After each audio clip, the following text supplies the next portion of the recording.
Hello friends, मैं आकांक्षा GK with आकांक्षा में आपका स्वागत करती हूँ।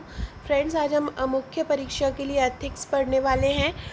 एथिक्स का आज हम पढ़ेंगे 6 नंबर वाले प्रश्न पढ़ेंगे, जिसमें हमारा पहला क्वेश्चन रहेगा लोक प्रशासन में उत्तरदायित्व और पारदर्शिता की व्याख्या, लोक सेवा में समर्पण की भावना और भ्रष्टाचार से आप क्या समझते हैं। ये जो दो स्टार्टिंग के दोनों क्वेश्चन हैं लोक सेवा से संबंधित। एथिक्स में इन दोनों क्वेश्चन से संबंधित एक प्रश्न आता ही आता है। एंड सेकेंड हुआ आपका भ्रष्टाचार। कोई भी पेपर उठा लो आप, पिछले 10 साल का, 5 साल का, आपको भ्रष्टाचार मिलेगा ही मिलेगा। भ्रष्टाचार से संबंधित जितने भी प्रश्न आपसे पूछे जा सकते हैं एथिक्स में, आप वो बहुत अच्छे से कर लीजिएगा, ताकि कोई भी प्रश्न आए तो आप तुरंत उसका आंसर लिख पाएँ। तो चलिए स्टार्ट करते हैं। आगे बढ़ने से पहले पहली बार है मेरे चैनल पे, तो चैनल को सब्सक्राइब ज़रूर कीजिएगा, ताकि आने वाली सभी वीडियो का इन्फॉर्मेशन आप तक मिलता रहे। और फ्रेंड्स, ये मेरे एथिक्स के नोट्स हैं। एथिक्स के नोट्स की सॉफ्ट कॉपी 490 रुपीज़ की है। इस 490 रुपीज़ में आपको केस स्टडी मिलेंगी।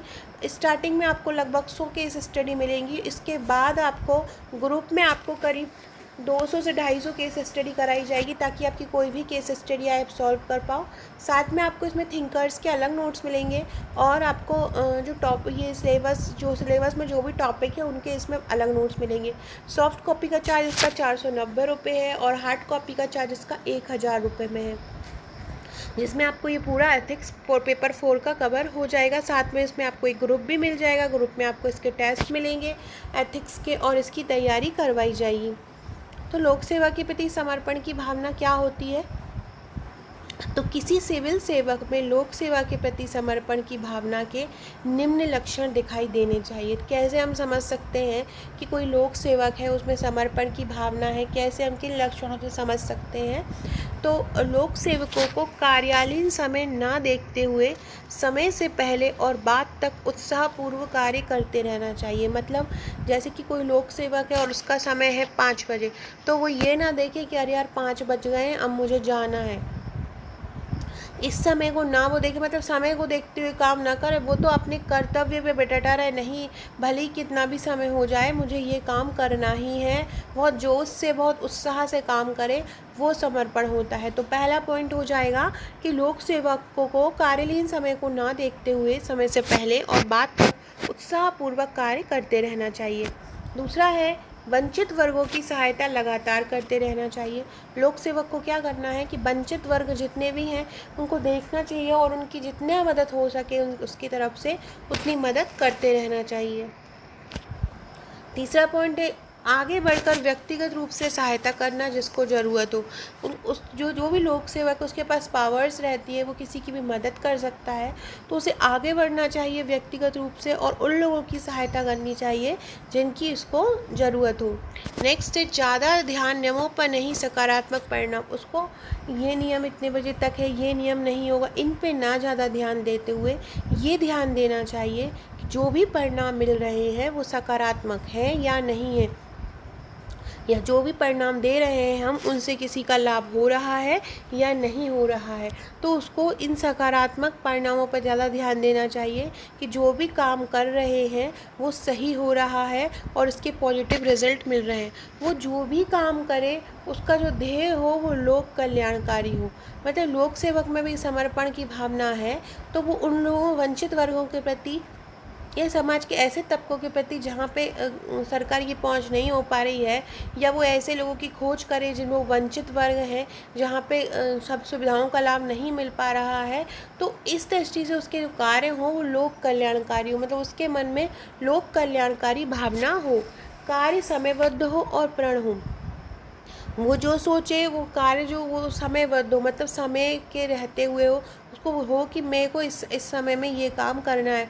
मतलब टाइम को ये ना सोचे कि मैं अपने घर चला जाऊंगा। समय टाइम को वो खुद के लिए ना सोच के दूसरे के लिए देने के लिए सोचे, समयबद्ध हो, प्रण हो। प्रण से मतलब होता है कि वो दूसरों के लिए ही करने का प्रण ले, कि मैंने अपनी ये जो जीवन लिया है, ये मैं लोक सेवक बना हूँ, वो दूसरे के लिए ही बना हूँ। तो इस प्रकार से लोक सेवक पे समर्पण की भावना व्यक्त कर सकते हैं। देखो फ्रेंड, इसमें हमने पूरे पॉइंट भी लिख दिए हैं और हमने बहुत जल्दी भी, ये जो हमें ये वाला जो फ्लो चार्ट होता है इसमें क्या हमको बस पॉइंट पता होना चाहिए हमको क्या लिखना है। इस पॉइंट के द्वारा हमारा जो भी आंसर है, हम देखिए एग्ज़ाम, अभी हमको लगता है यार ये कंटेंट इतना सब बड़ा छोटा, एग्ज़ाम टाइम में जब हम लिखते हैं ना 6 नंबर में, तब हमको ये लगता है कि यार हम पहले कैसे न कैसे हमारा ये आंसर कंप्लीट हो जाए, क्योंकि टाइम नहीं बचता है। टाइम बहुत ज़्यादा इम्पॉर्टेंट होता है एग्ज़ाम टाइम में। जब एग्ज़ाम दे रहे होते तो सबसे मेन ज़रूरी हम समय को लेके चल रहे हैं। मैं एक वीडियो लाऊंगी उसमें मैं आपको बताऊंगी कि कितना समय हमको 6 नंबर में देना है, कितना 3 नंबर में देना है और कितना 50 नंबर में देना है ना। तो इस और एथिक्स जो है उसमें ज़्यादा जो नंबर गेन होते हैं वो 3 नंबर वाले होते हैं, और आपका जो केस स्टडी होता है वो केस स्टडी होते हैं। तो आपको उन केस स्टडी को बहुत अच्छे से कर लेना है। केस स्टडी पे भी बहुत ज़्यादा आपको लिखना आना चाहिए, कोई भी केस स्टडी आ जाए आप अच्छे से लिख पाए। नेक्स्ट देखते हैं क्वेश्चन। नेक्स्ट क्वेश्चन है भ्रष्टाचार से आप क्या समझते हैं। तो भ्रष्टाचार देखो आपका ये एथिक्स में भी है और आपका पॉलिटी में भी है, दोनों ही। जब अगर आप भ्रष्टाचार अच्छे से पढ़ लेते हो तो चाहे पॉलिटी में आ जाए, चाहे आपका एथिक्स में आ जाए, चाहे आपका निबंध में आ जाए, आप सभी में ही अच्छे से कर पाओगे। तो भ्रष्टाचार से आप क्या समझते हैं। व्यक्तिगत लाभ के लिए अपनी सत्ता का दुरुपयोग करना। भ्रष्टाचार क्या है, आप व्यक्तिगत लाभ के लिए अपनी सत्ता का दुरुपयोग करना। भ्रष्टाचार शब्द कहाँ से आया है, तो कदाचारपूर्ण, गैर कानूनी, अनैतिक और अनुचित व्यवहार। कोई भी गैर कानूनी, अनैतिक और अनुचित व्यवहार क्या कहलाता है, भ्रष्टाचार कहलाता है। अतः भ्रष्टाचार व्यक्तिगत लाभ के उद्देश्य से अपने अधिकार का जानबूझकर किया गया दुरुपयोग है। भ्रष्टाचार क्या है, व्यक्तिगत लाभ के उद्देश्य से अपने अधिकार का जानबूझकर किया गया दुरुपयोग है। अपने अधिकार का उपयोग हम अपने ही लाभ के लिए करें तो भ्रष्टाचार कहलाता है। व्यक्तिगत लाभ के अंतर्गत आर्थिक लाभ जैसे तत्व आते हैं, इससे दूसरों के हितों का भी निर्धारण होता है। भ्रष्टाचार निरोधक अधिनियम 1947 में भ्रष्टाचार की परिभाषा और इसके विस्तार का विवरण इस प्रकार दिया है। कैसे कार्य करते, उपहार या इनाम को स्वीकार करने, किसी ने कहा तुम हमारा ये काम कर दो, हम उसके बदले तुम्हें इनाम देंगे। बिना विचार किए किसी मूल्यवान वस्तु को प्राप्त कर लेना। गबन करना, किसी चीज़ का आर्थिक लाभ के लिए अपने पद का दुरुपयोग करना। ज्ञात आय स्रोत से अधिक संपत्ति का स्वामी, जितनी भी आपने बताई है आय उससे ज़्यादा आपके पास संपत्ति हो, तो ये सभी जो काम होते हैं वो किसके अंतर्गत आ जाते हैं, ये सभी भ्रष्टाचार के अंतर्गत आ जाते हैं।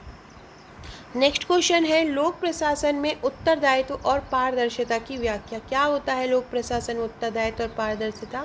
तो सरकार के लोक कल्याणकारी दृष्टिकोण को अपनाने की वजह से लोक सेवकों के अधिकारों में भी बढ़ोतरी हो गई है। क्या हो गया है, सरकार के लोक कल्याणकारी दृष्टिकोण को अपनाने के कारण लोक सेवक के जो अधिकार हैं उनमें भी बढ़ोतरी हो गई है, ताकि वे स्थानीय स्तर पर ही समस्याओं का समाधान कर सके।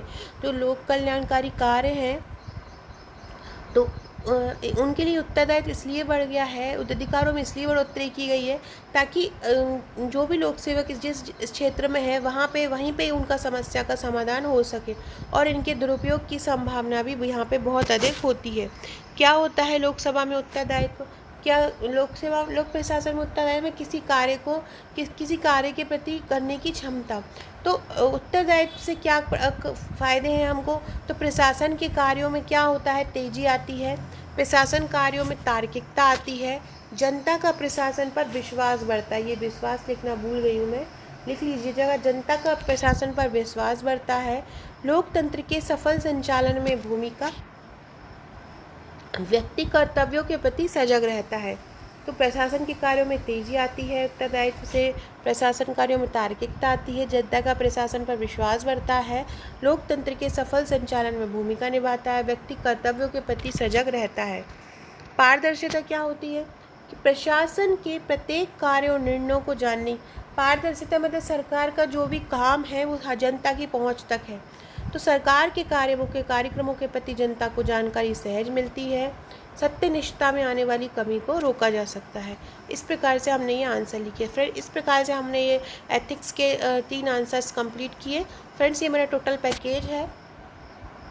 इसमें आपको टोटल नोट्स 8500 रुपये में मिल जाएंगे। साथ में अगर आप इसके साथ सॉल्ड पेपर लेंगे तो 1100 रुपये में सॉल्ड पेपर मिल जाएगा। आप अलग से सॉल्ड पेपर लेते हैं तो अलग से सॉल्ड पेपर की कीमत 2000 रुपये है। Solved paper is the most important book form, क्योंकि उसमें आपका पूरा पता चल जाएगा आपको किस प्रकार के क्वेश्चन आए, और वहीं से ही आपका रिपीटेड होते हैं प्रश्न। तो आपके सॉल्ड पेपर लेना आपको इसलिए बहुत अच्छा। और मार्केट का सॉल्ड पेपर आप लोग मार्केट में सॉल्ड पेपर मिलते हैं, और लेकिन वहाँ पर क्या होता है, बहुत लेंदी लिखा होता है हर एक आंसर, तो हमको समझ में नहीं आता है किस आंसर में कितना लिखना है। इसके लिए मैं आपको ये सॉल्ड पेपर लेके आई हूँ। तो आप इसको अच्छे से जो सॉल्ड पेपर मैं दूँगी उसको भी अच्छे से कीजिएगा, और जो ये पूरा पैकेज है उसके साथ सॉल्ड पेपर आप लेंगे तो आपका एक फुल पैकेज बन जाएगा।